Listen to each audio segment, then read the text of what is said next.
हाँ तो देखिए, जितने भी देखिए क्लास 10 के स्टूडेंट हैं और साइंस की हमारी ये क्लास है, तो आज हमारी साइंस की क्लास में हमारा चैप्टर है कौन सा है, दूसरा चैप्टर है हमारा। और उस चैप्टर का देखिए नाम है एसिड्स, बेसिस एंड साल्ट्स। इस एसिड, बेसिस एंड साल्ट्स की हमारी आज दूसरी क्लास है। ठीक, तो सारे बच्चे देखते रहें। तो आज की हमारी जो ये दूसरी क्लास है, आज की हमारी दूसरी क्लास में देखेंगे आज हम दूसरी क्लास में क्या पढ़ना है। जितना हम पहली क्लास में पढ़ चुके हैं उसके बाद जो हमारे पास बचा हुआ है उसे आज हम दूसरी क्लास में पूरा कवर करेंगे। तो देखिए आज की जो हमारी क्लास है, आज देखिए हमें यहाँ पर आज की क्लास में हमें पढ़ना है कि आखिर में बेसिस क्या होते हैं, कि आखिर में बेसिस क्या होते हैं। ठीक है, बेसिस अगर मैं देखो बेस की बात करता हूँ तो देखिए हम यहाँ पर ये कह सकते हैं कि जैसे मान लीजिए कि जैसे मान लीजिए हमारा साबुन है, तो ठीक है, ये है देखिए साबुन, ठीक है, नहाने का साबुन है। ठीक है, तो सोप की अगर बात करता हूँ तो इसके अंदर देखिए सोडियम हाइड्रोक्साइड मिलती है, तो ये सब क्या है मेरे पास, बेस। ये क्या है, बेस। उसी प्रकार से हम बात करते हैं डिटर्जेंट की, जिसे हम वाशिंग सोडा कहते हैं। अगर हम डिटर्जेंट को देखते हैं तो इसमें क्या है, डिटर्जेंट क्या है मेरा, एक सोडियम कार्बोनेट। डिटर्जेंट क्या है मेरा पास, एक सोडियम कार्बोनेट। तो ये भी क्या है मेरे पास, एक बेस है। ठीक है, उसके अलावा सोडियम बाइकार्बोनेट जो बेकिंग सोडा होता है, तो बेकिंग सोडा की बात करते हैं तो ये भी क्या है मेरे पास, एक बेस है। उसके अलावा सीमेंट की बात करते हैं, कैल्शियम हाइड्रोक्साइड, सीमेंट भी क्या है मेरा पास, एक बेस है। उसके बाद अमोनिया की बात करते हैं, जो अमोनिया फर्टिलाइजर्स होते हैं जिससे हम खेतों के अंदर में लगाते हैं, डालते हैं अपनी पैदावार बढ़ाने के लिए। तो हम यहाँ पर ये कह सकते हैं कि जो अमोनिया एक फर्टिलाइजर्स के रूप में हम उसे अपने खेतों में प्रयोग कर रहे हैं अपनी पैदावार को बढ़ाने के लिए, तो ये सब क्या है प्यारे बच्चों, बेस। ठीक, जिस प्रकार से इनो, ठीक, तो इनो को भी अगर हम लेते हैं, मान लीजिए मुझे एसिडिटी हो रही है और मैं वहाँ पर इनो को लेने की सलाह दी जाती है, तो इनो क्या है मेरे पास, एक बेस है। ठीक, उसी प्रकार से हम पेस्ट करते हैं, तो गौर से देखिए जो पेस्ट है मेरे पास, जो पेस्ट है मेरे पास, वो पेस्ट क्या है, वो पेस्ट क्या है, ये भी क्या है, बेस। ठीक है, उसके अलावा हम बेस को बहुत सारी लेबोरेटरी के अंदर भी यूज़ करते हैं। जब हम केमिस्ट्री की पढ़ाई करते हैं तो स्कूल में हमारे सर होते हैं, तो वहाँ पर इनसे रिलेटेड हमें बहुत सारे लैब्स के अंदर प्रैक्टिस कराते हैं, और बेसिस को हम और भी विभिन्न प्रकार के पर्पज़ के लिए हम लैब में इसका इस्तेमाल करते हैं। तो आज हम थोड़ा बेस के बारे में समझेंगे। तो सबसे पहले हम यहाँ पर ये देखते हैं कि अगर मैं बेस के बारे में अगर हम बात करते हैं तो हम बेस के बारे में हम यहाँ पर ये कह सकते हैं कि बेसिस की अगर हम बात करते हैं कि आखिर में बेसिस हैं क्या, कैसे कहते हैं, तो देखिए द केमिकल सबस्टांसेस या कंपाउंड्स। बेस क्या है, एक केमिकल सबस्टांस है या क्या है मेरे पास, एक कंपाउंड है। ठीक है, या कोई है, या तो ये मेरा केमिकल सबस्टांस है या क्या है मेरा एक कंपाउंड। ठीक है, तो विच है टेस्ट बेटर, तो हम यहाँ पर ये कह सकते हैं कोई केमिकल सबस्टांस या कोई कंपाउंड्स, कोई ऐसा यौगिक जिसका टेस्ट कैसा होता है, बिटर। जिसका टेस्ट कैसा होगा, बिटर। बिटर का मतलब होता है कड़वा, जिसका टेस्ट कैसा होता है, कड़वा। And slippery to touch, slippery to touch का मतलब होता है जैसे मैं उसे टच करूँगा, ठीक है, मैं उसे टच करूँगा तो टच करने से क्या होगा, मेरा हाथ थोड़ा स्लिप होगा, फिसलेगा। अर्थात हम ये कह सकते हैं, मुझे जैसे साबुन होता है, साबुन के ऊपर हम जैसे अपना हाथ रखते हैं तो साबुन से हमारा हाथ क्या होता है, जैसे टच करते हैं तैसे क्या होता है, हमारा हाथ हमारा एकदम स्लिप हो जाता है। ठीक है, तो यहाँ पर साबुन जैसा प्रतीत होगा, यानी कि वो slippery to touch. And changing red litmus, और जब भी कभी मैं उसको अगर इसके अंदर मैं रेड लिटमस डालता हूँ, मान लीजिए यहाँ पर मेरे पास एक मैंने यहाँ पर बेस ले रखा है, और इस बेस की अगर मैं बात करता हूँ तो यहाँ पर अगर मैं रेड लिटमस को डालता हूँ उसके अंदर, मैंने रेड लिटमस लिया, रेड लिटमस, ठीक है। अब रेड लिटमस लूँगा तो इस रेड लिटमस का क्या होगा, यहाँ पर कलर चेंज हो जाएगा। तो रेड लिटमस का कलर कैसे चेंज हो रहा है, ब्लू में आ रहा है, ठीक, तो मेरा ब्लू कलर हो रहा है। तो to blue is called bases. तो हम यहाँ पर ये कह सकते हैं कोई ऐसा सबस्टांस, कोई ऐसा पदार्थ या कोई ऐसा कंपाउंड जिसका टेस्ट कैसा होता है, वाटर होता है, यानी कड़वा होता है, एंड स्लिपरी टू टच, और उसको हम टच करने से या छूने से वो कैसे साबुन जैसे प्रतीत होते हैं, एंड चेंजिंग रेड लिटमस। और जैसे मैं उसमें एक इंडिकेटर डालूंगा, जैसे मैं कहता हूँ रेड लिटमस, तो रेड लिटमस को जैसे ही मैं उसके अंदर में डालता हूँ तो ऐसे क्या होता है प्यारे बच्चों, वो रेड लिटमस क्या होता है, कन्वर्ट हो जाता है बेसिस में, ठीक है। तो ये सारी चीज़ जब वो रेड लिटमस को बेस में, जब रेड लिटमस जो होता है उस रेड लिटमस को वो ब्लू में कन्वर्ट कर रहा है, यानी ब्लू कलर में, तो मेरे पास यहाँ पर रेड था, रेड की वजह से अब उसका कलर कैसा आ गया, ब्लू कलर। तो मेरे पास रेड लिटमस जो है उस रेड लिटमस को वो ब्लू कलर में कन्वर्ट कर देता है। तो ऐसे सब्सटेंस को मैं बेस कहते हैं, ठीक है। तो जैसे मान लीजिएगा सोडियम ऑक्साइड, सोडियम ऑक्साइड क्या है, एक मेरे पास एक मेटल ऑक्साइड है, बट ये क्या है, मेरे पास एक बेस है, ठीक। जैसे मान लीजिएगा सोडियम हाइड्रोक्साइड, तो सोडियम हाइड्रोक्साइड क्या है, एक मेटल हाइड्रोक्साइड है, बट ये क्या है, बेस। ये सारी चीज़ें क्या है, बेस। उसके बाद कैल्शियम ऑक्साइड, कैल्शियम ऑक्साइड की बात करता हूँ तो ये सब क्या है, बेस। उसके अलावा देखिए कैल्शियम हाइड्रोक्साइड, ये सारे एग्जाम्पल किसके दे रखे हैं, बेस के, ठीक है, बेस के लिए, ठीक है। तो ये सारे एग्जाम्पल किसके दे रखे हैं हमारे पास, बेस के। अब देखो पढ़ते, उसके अलावा देखिए हम बात करते हैं एक नॉन मेटल हाइड्रोक्साइड की बात करते हैं। नॉन मेटल हाइड्रोक्साइड जैसे मान लीजिए अमोनियम हाइड्रोक्साइड, तो नॉन मेटल हाइड्रोक्साइड ये है मेरे पास क्या, अमोनियम, ये क्या है, नॉन मेटल चीज़ है, और ये हाइड्रोक्साइड, ठीक है। तो इसे हम कहते हैं अमोनियम हाइड्रोक्साइड। तो अमोनियम हाइड्रोक्साइड की अगर बात करते हैं, ammonium hydroxide is considered as base, तो इसे भी हम बेस के रूप में कंसिडर करते हैं, ठीक है। तो ये सारी चीज़ें क्या है प्यारे बच्चों, ये सारी चीज़ें क्या हैं, ये सारी चीज़ें हैं बेस, ठीक है। बट यहाँ पर देखिए बात करते हैं, अब हम कह रहे थे metal carbonate and metal hydrogen carbonate. अगर मैं इसकी भी बात करता हूँ, ठीक, मैं या तो मेटल कार्बोनेट की बात कर लो आप, तो मेटल कार्बोनेट मान लीजिए ये है सोडियम कार्बोनेट हो गई, ठीक है, ये क्या है, मेटल कार्बोनेट। उसके अलावा कैल्शियम कार्बोनेट, ये सारी चीज़ें क्या है, ये दोनों क्या है, मेटल कार्बोनेट, मेटल कार्बोनेट, ये सब क्या है, एक मेटल कार्बोनेट। अगर मैं इसकी बात करता हूँ तो ये सारी चीज़ क्या है, सारी चीज़ क्या है मेरे पास, बेसेज हैं, ठीक है। उसके अलावा देखिए हम बात करते हैं सोडियम हाइड्रोजन कार्बोनेट। अगर मैं सोडियम हाइड्रोजन कार्बोनेट की बात करता हूँ, यानी कि हम यहाँ पर ये कह सकते हैं क्या है, ये मेटल हाइड्रोजन कार्बोनेट। तो ये क्या है मेरे पास, मेटल हाइड्रोजन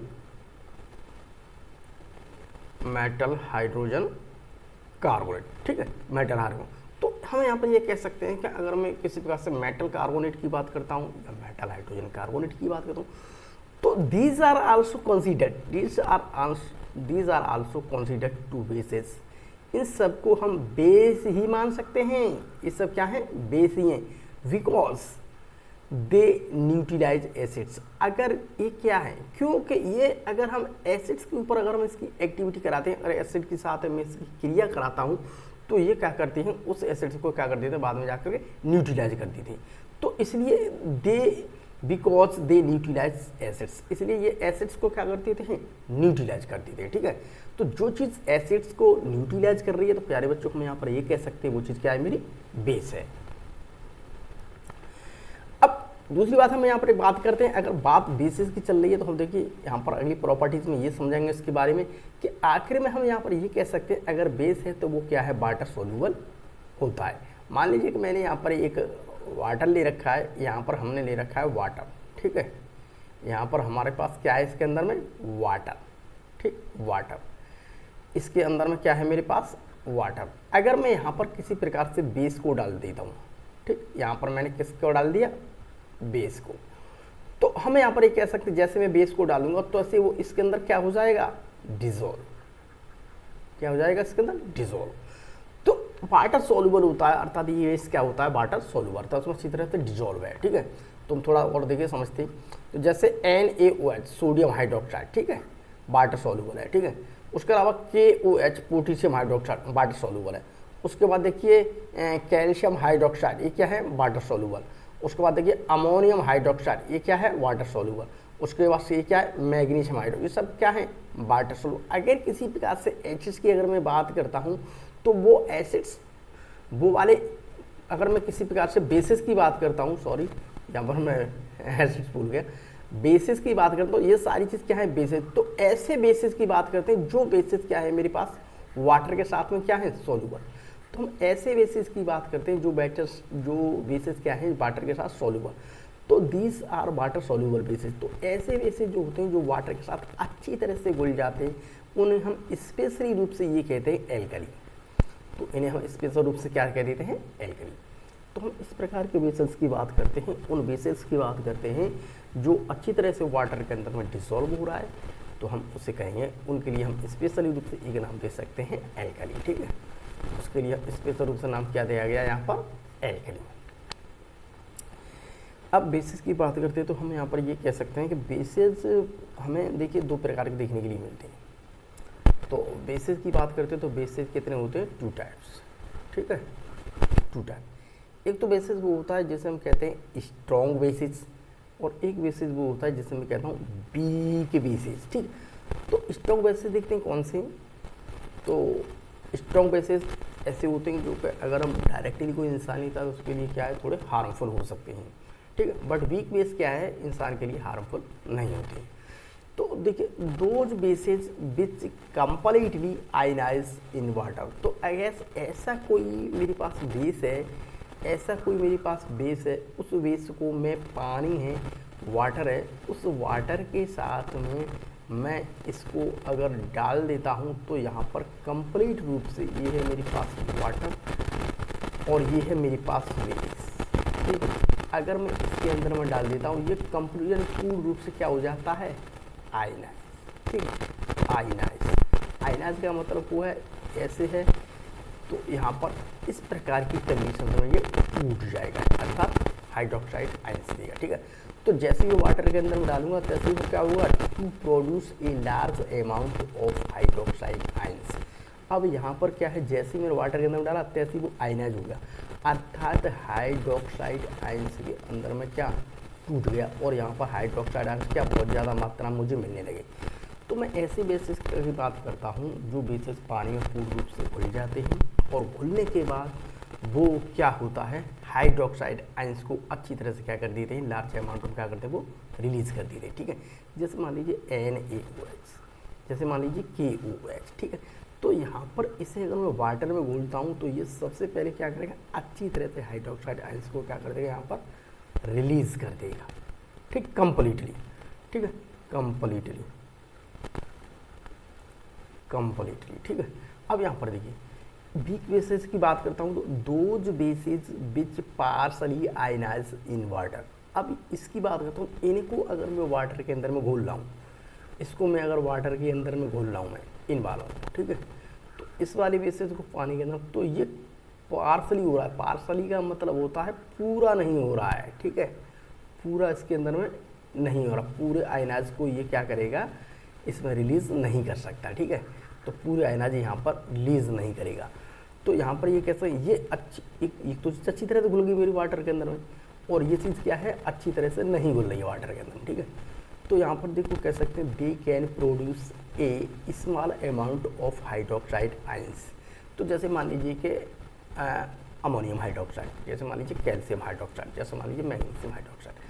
अगर मैं इन हाइड्रोक्साइड इन बेसिस की बात करता हूँ तो इन्हें अगर हम वाटर के अंदर में घोल देते हैं, यहाँ पर वाटर के अंदर में घोल दी थी, तो ये अच्छी तरह से, पहली बात तो वाटर के अंदर जैसे ही घोलेंगे तैसे ही अच्छी तरह से तो ये आयनाइज नहीं हो, अर्थात ये अमोनियम और हाइड्रोक्साइड में अच्छी तरह से नहीं टूट रहा है, पूरा नहीं टूटेगा, ठीक है।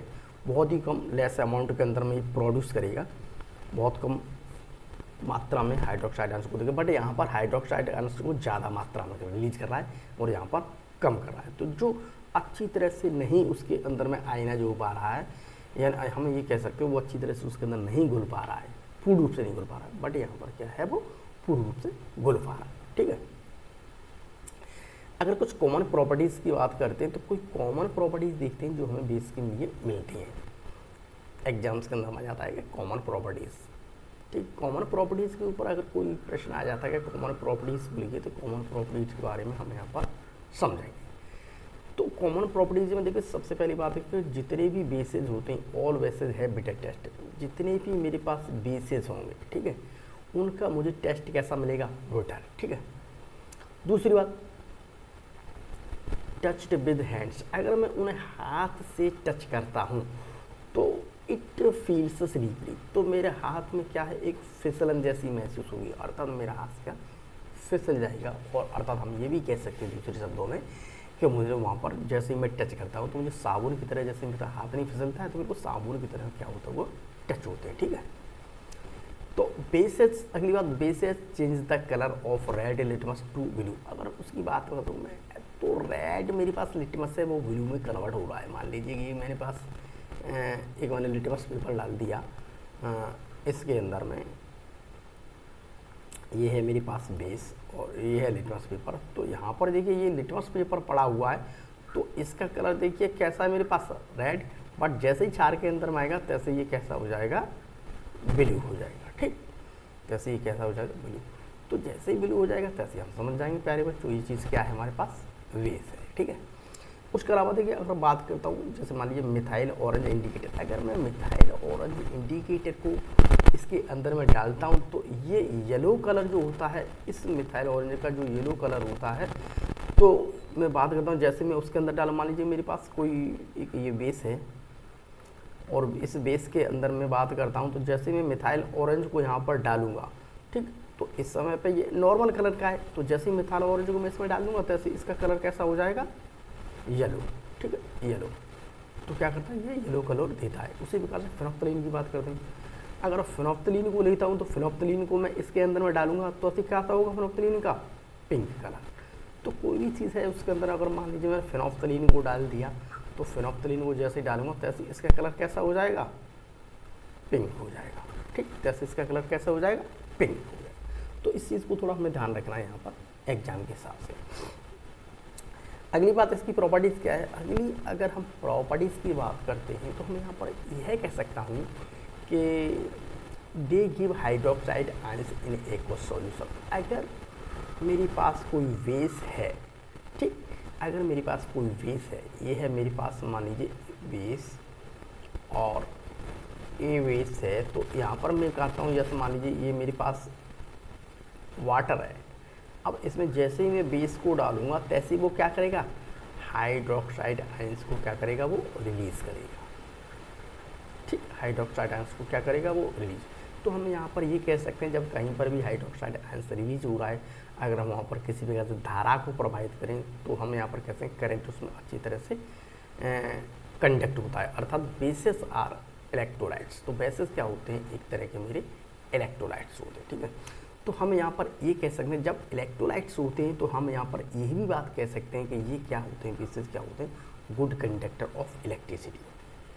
ठीक, तो इसमें अगर मैं बात करता हूँ यहाँ पर इसके अंदर बेस मिला हुआ है, तो यहाँ पर हम यहाँ पर किसी प्रकार से बात करते हैं इलेक्ट्रिसिटी की, तो यहाँ पर इलेक्ट्रिसिटी आसानी से क्या हो जाती है, इसमें प्रवाहित होती है। ठीक है, आसानी से प्रवाहित होती है। ठीक है, in the presence of hydroxide ion, hydroxide ions की उपस्थिति में electric current can pass through the basic solution. तो बेसिक सॉल्यूशंस की अगर हम बात करते हैं यहाँ पर, क्यों हमने पहले ही कहा है कि जैसे मैं इसके अंदर में वाटर के अंदर में, जैसे हम वाटर के अंदर में मतलब बेस को डालेंगे तो बेस क्या करेगा यहाँ पर, एंड उस तरह से बेस क्या करेगा यहाँ पर, हाइड्रोक्साइड आयंस को क्या करेगा, रिलीज। अब हाइड्रोक्साइड को रिलीज होने की वजह से इसमें क्या होता है, आसानी से करंट प्रवाहित होता है। ठीक है, तो यहाँ पर करंट क्या होता है, प्रवाहित, पास है। ठीक है, आसानी से गुजर सकता है। तो यहाँ पर करंट आसानी से गुजर सकता है। अब हम अगली देखिए बात यहाँ पर ये करते हैं कि अगर मान लीजिए कोई मैंने अगला लिया सोडियम हाइड्रोजन कार्बोनेट, तो सोडियम हाइड्रोजन कार्बोनेट को लेते हैं तो ये क्या है मेरे पास, एक बेस है। ये क्या है मेरे पास, एक बेस है। ठीक, उसके अलावा सोडियम हाइड्रोजन कार्बोनेट की बात करते हैं तो तो उसके अलावा देखिए इसे हम कैसे यूज़ कर सकते हैं, baking soda in cooking food. अगर मैं कोई भी खाना बना रहा हूँ, किसी भी खाने के अंदर में हम इसे एक कुकिंग फूड के रूप में, जो कुकिंग फूड है जो हम खाना बनाते हैं उसमें हम इसे बेकिंग सोडा को क्या कर सकते हैं, यूज़। तो बेकिंग सोडा भी क्या है, मेरे पास एक बेस है और जिसे हम अपने खाने के लिए यूज़ कर सकते हैं। यानी हम खाना बना रहे हैं तो खाने में बहुत सारी जगह पर खानों में बेकिंग सोडा का हम उपयोग करते हैं, ठीक है। फॉर मेकिंग बेकिंग पाउडर्स, अगर मैं बेकिंग सोडा की बात करता हूँ तो इस बेकिंग सोडा से हम पाउडर भी बना सकते हैं। उसके अलावा बेकिंग सोडा की अगर हम बात करते हैं तो हम यहाँ पर ये कह सकते हैं कि एज एन एंटासिड, हम इसे एंटासिड, मान लीजिए किसी प्रकार से मेरा पेट है, हमारा पेट है और हमारे पेट में किसी प्रकार से दिक्कत है, एसिडिटी वगैरह बहुत सारी चीज़ें है रही हैं और भी दिक्कत है हमारे पास, तो हम उसे एंटासिड के रूप में यूज़ कर सकते हैं, ठीक, टू प्योर इंडाइजेशन। आपस में हम क्या कर सकते हैं, इसे यूज़ कर सकते हैं, ठीक है। उसके बाद सोडा एज फायर एक्सटिंग्विशर, हम इसको किसी भी अग्निशमन का कोई यंत्र है तो उसके अंदर भी हम इसे यूज़ कर सकते हैं। तो ये है देखिए मेरे पास क्या, बेकिंग पाउडर, बेकिंग पाउडर, ठीक है। अब हम देखिए थोड़ी केमिकल प्रॉपर्टीज के बारे में थोड़ी समझ लेते हैं इसके बारे में। अब हम बात करें chemical properties of basis. Basis की कुछ केमिकल प्रॉपर्टीज दे रखी है, थोड़ा हम समझते हैं। तो देखिए bases react with acid to form salt and water, ठीक। जब भी कभी कोई बेस होगा अगर वो एसिड के साथ में रिएक्ट करेगा तो हमेशा देखना साल्ट और वाटर ही बनता है, ठीक। तो अगर कोई चीज़ ऐसी है जो साल्ट को बना रही है तो हम यहाँ पर ये कह सकते हैं वो चीज़ क्या है, एसिड को न्यूट्रलाइज कर रही है। तो यहाँ पर क्या है, ये रिएक्शन जो होती है वो हमारे क्या कहलाती है, न्यूट्रलाइजेशन रिएक्शन। मान लीजिए ये मेरे पास सोडियम हाइड्रोक्साइड, ये हमारे पास सोडियम हाइड्रोक्साइड और ये मेरे पास बेस है, ये है हमारे पास बेस और ये है मेरे पास एसिड सल्फ्यूरिक, ठीक है। ये है मेरे पास एसिड, इन दोनों के बीच में हमने आपस में क्रिया कराई तो मेरे पास ये क्या, वाटर बना। तो सबसे पहले कि हम यहाँ पर देखते हैं वाटर बना, उसके बाद हमारे पास ये बना सोडियम सल्फेट। सोडियम सल्फेट हमारे पास क्या है, ये एक साल्ट है, ठीक। ये हमारे पास क्या है, साल्ट, सोडियम सल्फेट, ये है साल्ट। तो यहाँ पर साल्ट का फॉर्मेशन हो रहा है, अर्थात ये रिएक्शन कैसी हो रही है, न्यूट्रलाइज। तो इसे हम कहते हैं न्यूट्रलाइजेशन रिएक्शन, ठीक है। तो इसे हम क्या कहते हैं, न्यूट्रलाइजेशन रिएक्शन, ठीक है। अगर कोई बेस है, अगर वो बेस है रिएक्ट विद सम मेटल्स, तो बेस से जब किसी मेटल्स के साथ में रिएक्ट करेगा तो हमेशा एक बात को ध्यान रखना कि यहाँ पर हाइड्रोजन गैस क्या होती है, रिलीज होती है। हाइड्रोजन गैस क्या होता है, इवोल्यूशन होता है, निकलती है, ठीक है। तो हाइड्रोजन कोश क्या हो रही है यहाँ पर, इवोल्यूशन, ठीक है। तो देखिए मान लीजिए ये है बेस और किसी मेटल के साथ में जब रिएक्ट करेगा तो साल्ट बनेगा और हाइड्रोजन गैस रिलीज होगी। तो मान लीजिए ये है मेरे पास बेस, ठीक, और ये है मेरे पास मेटल। तो इन दोनों के बीच में क्रिया करेंगे तो सबसे पहले यहाँ पर ये कर दीजिए कि यहाँ पर ये क्या हो गया, हाइड्रोजन का क्या होगा यहाँ पर, इवोल्यूशन। अब जो बची हुई चीज़ है वो क्या है मेरे पास, साल्ट। बची हुई चीज़ क्या है मेरे पास, साल्ट है, जैसे सोडियम जिंकेट, ठीक है, सोडियम जिंकेट, ठीक है। तो ये चीज़ बची हुई मेरी क्या, साल्ट होती है। अगली हम देखते हैं और इसे समझते हैं। देखिए कि अगर हम बात करते हैं किसी प्रकार से बेसेस की, तो bases react with non metal oxide. अगर किसी बेसेस है, किसी बेसेस की क्रिया, मान लीजिए ये है मेरे पास बेस और इस बेस की क्रिया किसी नॉन मेटल ऑक्साइड के साथ करा दें, ठीक। तो ये क्या है मेरे पास, कार्बन क्या है, नॉन मेटल, कार्बन क्या है मेरे पास, नॉन मेटल। तो नॉन मेटल ऑक्सीजन के साथ में क्रिया करता है तो कहते हैं नॉन मेटल ऑक्साइड। तो ये क्या है मेरे पास, non metal oxide, carbon dioxide. तो देखिए bases react with non metal oxide, जब भी कभी किसी इस बेस की क्रिया इस नॉन मेटल ऑक्साइड के साथ में जब भी कभी कराई जाएगी तो टू फॉर्म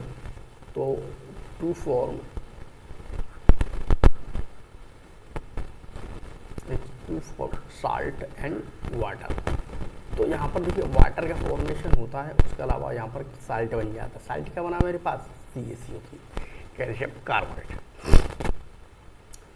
कैल्शियम कार्बोनेट। अगर मैं बात करूँ तो these reactions show neutralisation reaction, क्योंकि जहाँ पर भी देखिए साल्ट का फॉर्मेशन हो रहा है और वाटर का फॉर्मेशन हो रहा है तो वो चीज़ मेरी क्या कहलाती है, न्यूट्रलाइजेशन रिएक्शन। ठीक है, तो न्यूट्रलाइजेशन रिएक्शन, क्योंकि अगर हमारा साल्ट के साथ में हमें वाटर बनना चाहिए और वाटर नहीं बन रहा है तो वो चीज़ हम ये कहेंगे न्यूट्रलाइजेशन रिएक्शन नहीं है। तो यहाँ पर साल्ट के साथ में हमेशा कोई ना कोई वाटर बनना चाहिए। तो दीज शो द रिएक्शन, अब इस प्रकार की रिएक्शन हो रही है, वो क्या शो कर रही है, neutralisation reaction. Neutralisation reaction show कर रही है तो इसका मतलब क्या है, कोई भी बेसेज है हमारे पास, कोई भी बेसेज है, अगर हम उसकी क्रिया किसी एसिड के साथ में कराएंगे तो वो चीज़ न्यूट्रलाइजेशन है। तो हम दूसरे शब्दों में ये कह सकते हैं कि जो नॉन मेटल ऑक्साइड है तो इसका कहीं न कहीं पर नेचर एसिडिक है। तो इसका नेचर क्या है, एसिडिक। तो जब एसिडिक नेचर है और ये मेरे पास बेस नेचर, तो भाई वाटर बनता है, उसके साथ में साल्ट बनता है, तो साल्ट जो भी कुछ बनेगा तो वो चीज़ क्या हो जाती है, न्यूट्रलाइज।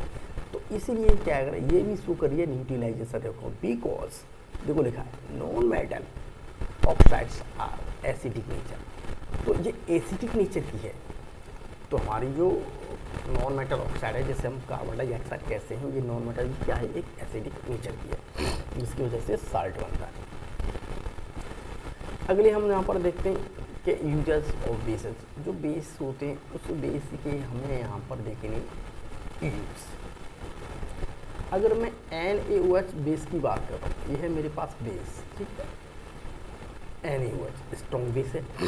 तो इसको प्रयोग करते हैं हम कहाँ पर, साबुन बनाने में, जो हमारे बाथिंग साबुन होते हैं, नहाने के साबुन होते हैं, ठीक है, उस बाथिंग सोप में हम इसका यूज़ करते हैं।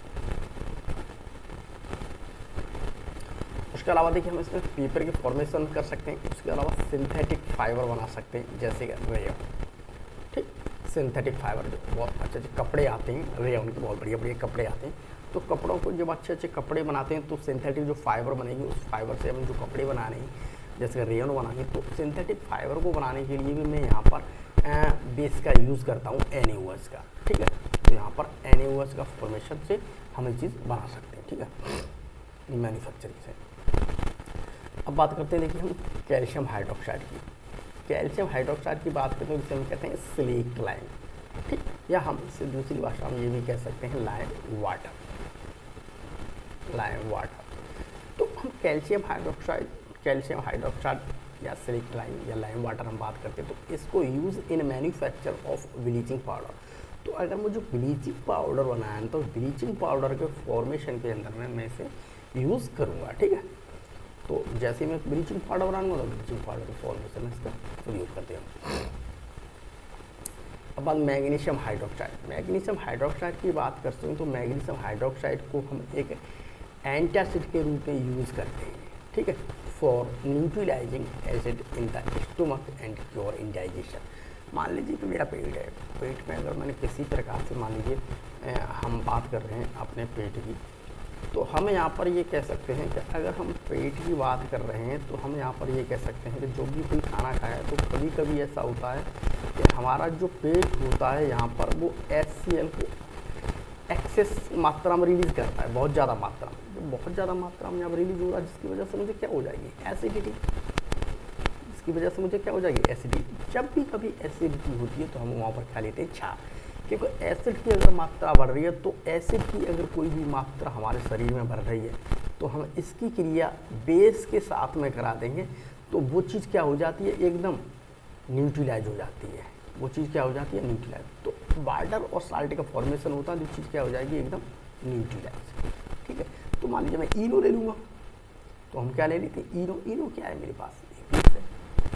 तो हम यहाँ पर ये कह सकते हैं कि अगर मेरे के साथ मेरे पेट में बहुत ज़्यादा मात्रा में एसिड बनना है, एसिडिटी हो रही है, उसके अलावा मेरी अपच हो रही है, तो हम यहाँ पर ये कह सकते हैं इसकी जगह पर हम इंट्रोजाइशन अपच की इस कंडीशन में हम यहाँ पर कोई ना कोई बेस ले लेंगे। तो बेस में मेरे पास वो चीज़ कंडीशन लेंगे बेस जिससे मेरी बॉडी को कोई नुकसान ना हो, अर्थात हम मैग्नीशियम हाइड्रोक्साइड को लेंगे, क्योंकि मैग्नीशियम हाइड्रोक्साइड क्या है, एक वीक बेस है।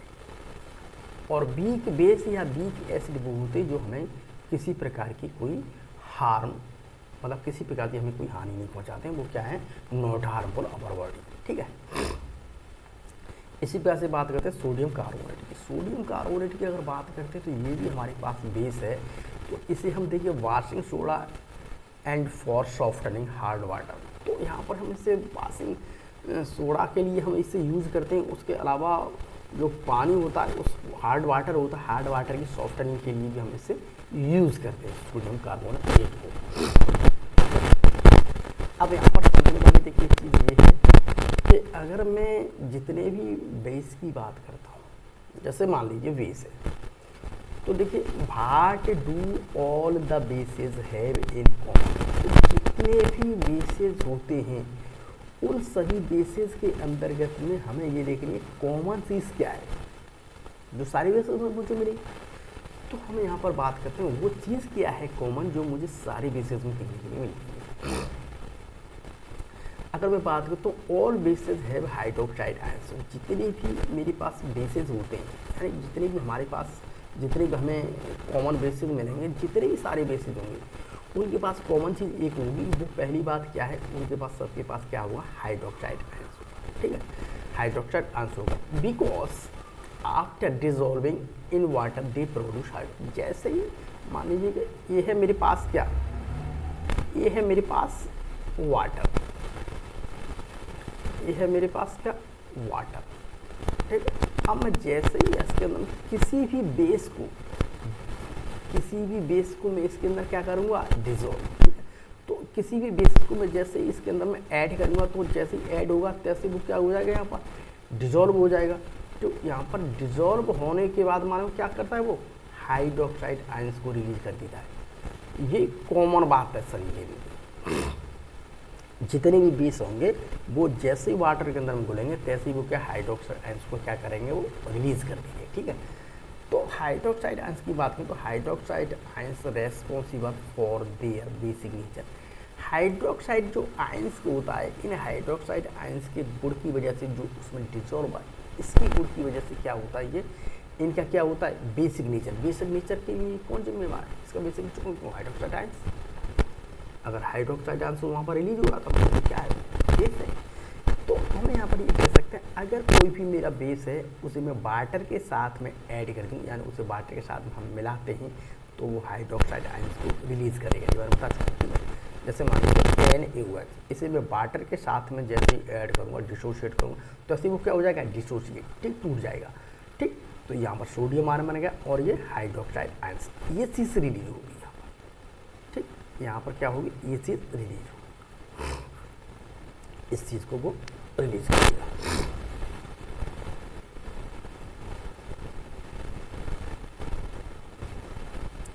अब मान लीजिए कि ये है मेरे पास KOH, ठीक, और इसको मैं वाटर के अंदर डाल देता हूँ। ये है मेरे पास वाटर और यहाँ पर मैंने इसे KOH को डाल दिया। जैसे ही इसे मिलाते हैं तैसे ही क्या हो जाएगा, डिसोशिएट। डिसोशिएट का मतलब होता है वो टूट जाएगा।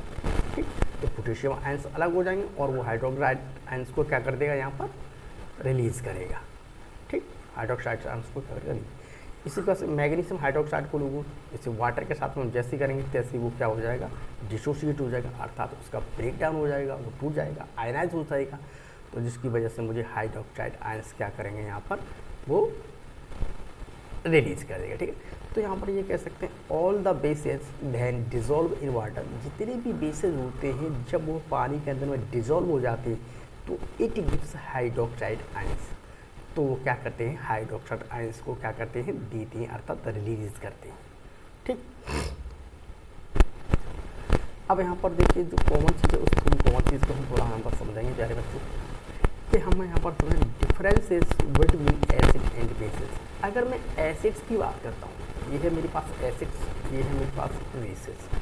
अगर मैं एसिड्स की बात करता हूँ और ये है मेरे पास बेसिस, तो इन दोनों के बीच में मुझे डिफरेंस दिखना क्या है, यहाँ पर किसी तरह से क्या, ये बोर्ड एग्जाम्स के लिए आ जाते हैं। ठीक है, ये बोर्ड एग्जाम्स का क्या है, क्वेश्चन है। ठीक है, बोर्ड एग्जाम्स के लिए मेरे पास ये आंसर है, उसका सॉल्यूशन। ठीक है, देखिए तो पहली बात अगर हम दोनों में डिफरेंस करते हैं तो हम यहाँ पर कहेंगे all acids have hydrogen ions. जितने भी एसिड होते हैं ये मुझे क्या देते हैं, जितने भी एसिड्स होंगे तो इनके पास हमें क्या मिलेगा, हाइड्रोजन आयंस। सभी एसिड्स के पास में, और all basis have hydroxide ions. जितने भी बेसिस होते हैं यहाँ पर, इनके पास क्या मिलेगा? Hydroxide ions, hydroxide ions. ठीक, तो they are acidic in nature, इनका नेचर क्या है? एसिडिक, और इनका नेचर क्या है?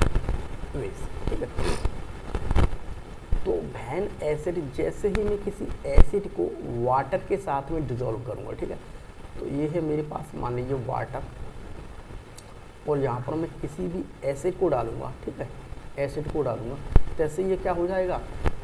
जैसे क्या होगा? ये हाइड्रोनियम आयन देगा। ये क्या देगा? Hydronium ion. ठीक है, हाइड्रोनियम आयन देगा। तो ये है, देखिए हाइड्रोनियम, तो है acid dissolve in water, it gives hydronium ion. तो ये पानी की सहायता हाइड्रोनियम आयन को देती है। ठीक, हाइड्रोनियम आयन। ठीक, ये हाइड्रोनियम आयन को देती है। अगर मैं इनकी बात करता हूँ तो ये पानी के साथ में हाइड्रोक्साइड आयंस देते हैं। तो वैन बेस से dissolve in water, it gives hydroxide ions. ये यहाँ पर हाइड्रोक्साइड आयंस को देंगे, और यहाँ पर ये हाइड्रोनियम आयंस को देंगे। ये मेन पॉइंट है। ठीक है, अगली बात करता हूँ, अगर मान लीजिए कोई मेरे पास एसिड है, तो एसिड्स की बात करें तो acid react with metal carbonate. तो एसिड जो होता है वो मेटल कार्बोनेट के साथ में आसानी से रिएक्शन कर देता है। उसके अलावा मेटल हाइड्रोजन कार्बोनेट, इसके साथ भी वो आसानी से रिएक्शन कर देता है। तो इन दोनों के साथ में अगर कोई एसिड है वो रिएक्शन करेगा तो देखिए हमेशा साल्ट बनेगा, वाटर बनता है, और कार्बन डाइऑक्साइड बनती है। तो मान लीजिए ये है मेरे पास एक मेटल कार्बोनेट, ठीक, सोडियम कार्बोनेट। ये क्या है मेरे पास? मेटल। सोडियम क्या है? मेटल। और ये क्या है मेरे पास? Metal carbonate. और ये है मेरे पास HCl। तो हम इन दोनों के बीच में जब हम क्रिया करा देते हैं तो यहाँ पर है मेरे पास HCl, और इसे मैंने ले लिया सोडियम कार्बोनेट। तो दोनों के साथ में क्रिया होंगे, NaCl, CO2 और H2O का फॉर्मेशन होता है। ठीक इसी प्रकार की क्रिया जैसे मेटल हाइड्रोजन कार्बोनेट, ठीक, जैसे सोडियम हाइड्रोजन कार्बोनेट, और इसकी क्रिया हम HCl के साथ में कराएंगे तो NaCl, CO2 और H2O। तो यहाँ पर हम कह सकते हैं, यहाँ पर ये चीज़ और ये चीज़ आसानी से बन रही है, बट हम बेस की क्रिया करा देते हैं। तो मान लीजिए when bases react with metal carbonate या मेटल हाइड्रोजन, तो यहाँ पर इन चीज़ की क्रिया अगर मैं बेस के साथ में करा देता हूँ तो मुझे यहाँ पर किसी भी प्रकार की कोई रिएक्शन देखने के लिए नहीं मिलती है। तो ये थोड़ा हमारे लिए इम्पोर्टेंट बन जाता है। ठीक है, तो ये चीज़ इम्पोर्टेंट बन जाती है। दूसरी बात, हम ऐसी रिएक्शंस की बात करते हैं, वो कौन सी रिएक्शन है जो एसिड के साथ भी सेम रिजल्ट देती है और बेसिस के साथ भी सेम रिजल्ट देती है। तो मान लीजिए हम ऐसी रिएक्शंस की बात करते हैं, ऐसी रिएक्शंस जो मुझे एसिड के साथ और बेस के साथ में सेम रिजल्ट देती है, तो हम कहते हैं ऐसी रिएक्शंस को कहते हैं सिमिलर रिएक्शंस। ठीक है, तो सिमिलर रिएक्शंस में सिमिलर का मतलब होता है समान। तो ऐसी क्रिया जो समान रिजल्ट है मुझे यहाँ भी देंगे और समान रिजल्ट वहाँ भी देंगे। तो मान लीजिए यहाँ पर देखिए एसिड्स रिएक्ट विद मेटल। अगर कोई भी एसिड है वो मेटल के साथ में रिएक्ट करेगा तो हमेशा साल्ट बनता है और हाइड्रोजन गैस निकलती है। हाइड्रोजन गैस का क्या होता है? एवोल्यूशन। ठीक, तो ठीक इसी प्रकार से यहाँ पर अगर कोई भी बेसिस है वो मेटल के साथ में रिएक्शन करेगा तो साल्ट और हाइड्रोजन गैस का यहाँ पर क्या होता है? एवोल्यूशन। ठीक, ये क्या होता है? एवोल्यूशन। यहाँ पर निकल दी। तो ये है मेरे पास एसिड और ये है मेरे पास मेटल। तो एसिड है मेरे पास HCl, एसिड, और मेटल है मेरे पास जिंक। इसकी क्रिया करेंगे तो पहली बात तो यहाँ पर हाइड्रोजन गैस क्या होगी? रिलीज होगी। ठीक, हाइड्रोजन गैस निकलेगी और जो चीज़ बनी हुई है वो क्या है मेरे पास? साल्ट, यानी कि जिंक क्लोराइड। ठीक, और ये क्या है मेरे पास? Zinc chloride, zinc chloride. ठीक है, यहाँ पर आप बेसिस की बात करें तो बेस है और बेस की क्रिया में मेटल के साथ में करा तो साल्ट बना है और हाइड्रोजन जो गैस है वो रिलीज हो रही है यहाँ पर। तो ये है मेरे पास बेस और ये है मेरे पास मेटल। ये है मेरे पास क्या? मेटल, और ये है हमारे पास बेस। और इसकी क्रिया कर रहे हैं तो हाइड्रोजन को तो आप रिलीज ही कर दो यहाँ से। ठीक है, हाइड्रोजन क्या हो रही है? रिलीज। और जो चीज़ बन रही है सोडियम जिंकेट, तो ये क्या है मेरे पास? साल्ट। Sodium zincate. तो सोडियम जिंकेट जो नहीं है वो क्या है मेरे पास, ये साल्ट है। तो यहाँ पर हमें ये चीज़ सिमिलर चीज़ को समझा के ऐसी बहुत सारी रिएक्शंस मिलेंगी हमें देखने के लिए। एसिड और बेस के बीच में डिफरेंस ये है कि बहुत सारी रिएक्शन ऐसी मिली जो एसिड के अंदर में कुछ और रिजल्ट दे रही है, बेस के अंदर में कुछ और रिजल्ट दे रही है, ठीक है। तो कुछ ऐसी क्रियाएं जो एसिड के साथ में रिएक्शन करी, कुछ ऐसी क्रियाएं हैं जो एसिड के साथ में किसी प्रकार का रिएक्शन नहीं करी, कुछ क्रियाएं ऐसी हैं जो एसिड के साथ और बेस के साथ में सेम रिजल्ट देती हैं, ठीक है। तो सेम रिजल्ट, तो यहाँ पर हमारा आज का जो लेक्चर है, इस लेक्चर का यहाँ पर प्यारे बच्चों समापन होता है।